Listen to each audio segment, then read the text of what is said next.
Hey everybody, it's John back out here in the chestnut orchard. Spring is finally sprung, the leaves are finally opening, and we get to see what trees survived and which trees didn't. And it's time to kind of start transitioning from spring towards early summer maintenance. And that means more work than I ever imagined when I first started. I kind of thought we'd plant trees and set it and forget it, although I knew better in my heart of hearts. But there's lots of work to do this time of year. You got to replace the dead trees that didn't wake up. You got to fix broken tubes, bent tubes, trees that have blown over, and figure out if trees are going to survive, and you can free some trees from their tubes if they've gotten too big for them. So come along, we'll do some late spring work in the chestnut orchard on a beautiful day. At Lake Erie Chestnuts, we're working the land, planting food plots with calloused hands. From Big Bucks Ridge to the fishing line, growing good trees and having a time. From the orchard rows to the timber stand, hunting, fishing, managing land. Raise it up, keep on sowing. If you're not growing, you're dying. Lake Erie Chestnuts, let's grow! One of the first things I do is go out in the orchard and figure out which trees are thriving, which ones need replaced. Here's a dead one. And even in a fairly established orchard like this, you're going to have to replace some trees. That's just part of the reality. Some get damaged by rodents or weather, and occasionally they just die for no good reason. This tree's kind of big to think that voles might have gotten it. This tree didn't survive today, so we'll mark that as one that needs replaced. And there's a gap here between this tree and this tree, so we've already had one die here, so you have to think about soil, because the soil type changes here as well. Another thing that may be contributing,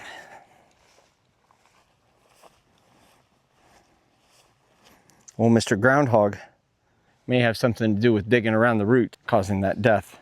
So one thing I learned over the years is if the tree's struggling or looks like it's going to die, just mark it for replacement and move on. You can't coddle them. They're going to be here for dozens, if not hundreds of years. So replace them and move on.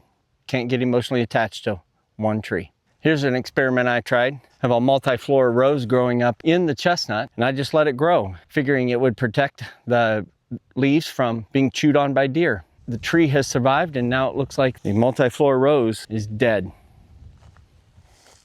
Oh, looky here, as we're talking, we got a bald eagle flying overhead. I don't know if you can pick that up.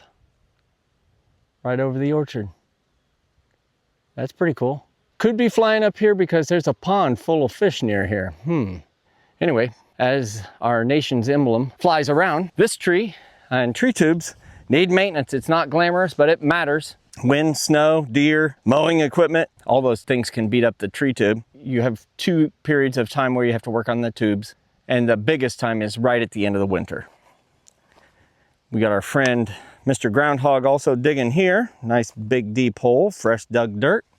It's okay as long as he stays out of the way. But this tube is getting pretty tight. You see it's got this is a Tree Pro tube from Tree Pro. Miracle tube, I think they call there. You can see it's starting to split here, and it's got a perforated line for that to release. And then below that is a planter tree tube, which I purchased. This is one of the original trees, and it's getting real tight at the base. So this tree will be freed up. Haven't really brought my tool with me, but let's try to cut it loose anyway now. Given that it's perforated, I'll at least be able to free up the top. It's still pretty early in the season, so worrying about wasps in these is less of a concern, but not zero. Oh, there's an old wasp nest here. Getting to July time frame, August, you don't want to be near those. This tree was planted in 15, and it's purchased as a seed. I grew it in my basement from Chestnut Ridge of Pike County in Illinois. They have all Dunstan trees that they planted. You can see the wind and how it's blowing it. That came back my way.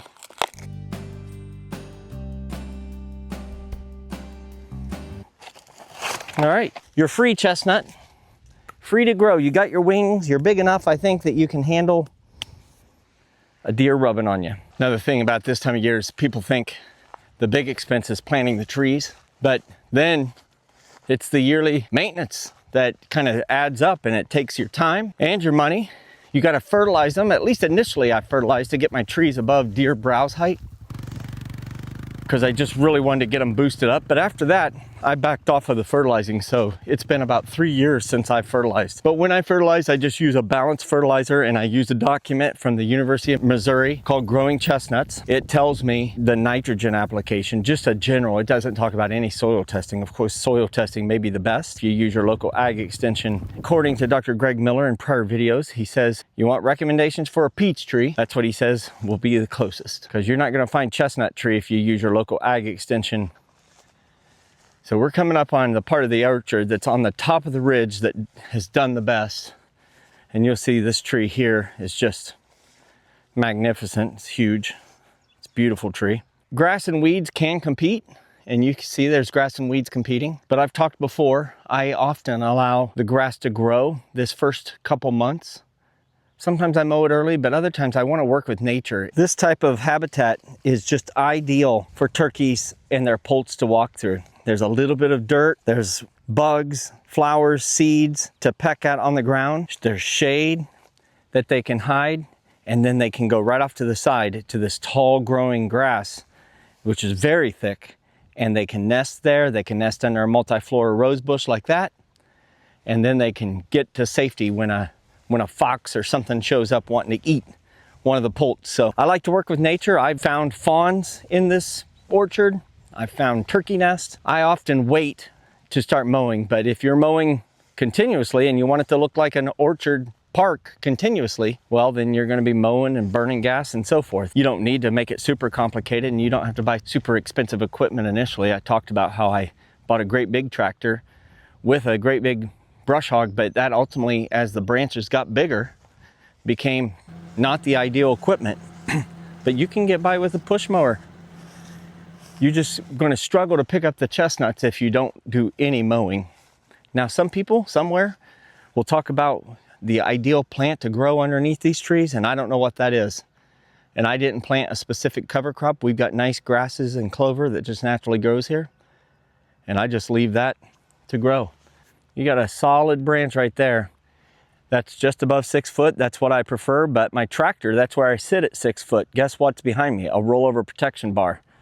Guess what's going to happen if I hit that with a tractor? I'm going to either really ruin this tree, or I'm going to snap them all off, or it's going to hurt me when it whips back. So I don't like that. So that's why the zero turn came in. If I had to focus on just a couple things each spring, it would be tree survival and replanting, because that's the best time to replant. If you can replant with a bare root tree that you have growing in your nursery as a backup, that's the ideal time to plant. And it's before the summer gets busy. And number two, tube maintenance. You have to get your tubes right, fix them up, straighten them up. Those two things, tree survival and replacement, and tube maintenance, are the two key things I would focus on at this time of year. I told you I like working with nature. And look at this hole. This is a hole, it's hard to perceive, but that is a serious hole that my foot, if I just walk along blindly here, I'm gonna fall into. And look at this one. There's a third hole here. He's getting very aggressive. What would you guys do? You still working with nature? You still letting Mr. Woodchuck chuck wood? Or are you gonna work on your elk aim? One thing I love about spring is hope springs eternal, and you know you're building something long-term with these beautiful chestnut trees that hopefully will be majestic trees long after my time here. And I love the fact that every year it's a little different. There's a later frost, more pest damage, there's less rain, there's more rain. Should I have fertilized? It's always something different, and that's what I really enjoy about running an orchard. There's a lot of patience required with growing chestnuts. It's not like planting tomato plants and picking them a few months later. It takes years, but it's a big reward to see a beautiful tree that were tiny little seeds in the basement now looking more like a chestnut orchard.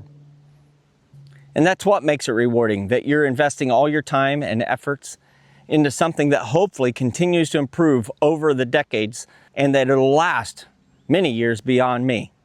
I love seeing these leaves out finally.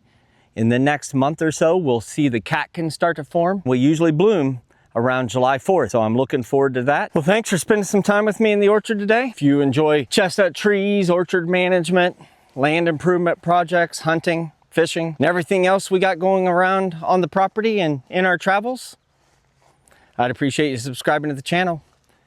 Until next time, you know the drill, ladies and gentlemen. If you're not out there growing, you're dying. We'll see you on the next one. Look at this tree. Beautiful tree. 42 inches diameter at the baseline. To all these you guys fighting me about the 12 inches. That one's 42. Fight me. Confuse radius and diameter. I took geometry in 10th grade. I've got gophers. You know what I saw? Gophers. No, sir. A gopher! Do you know what gophers can do?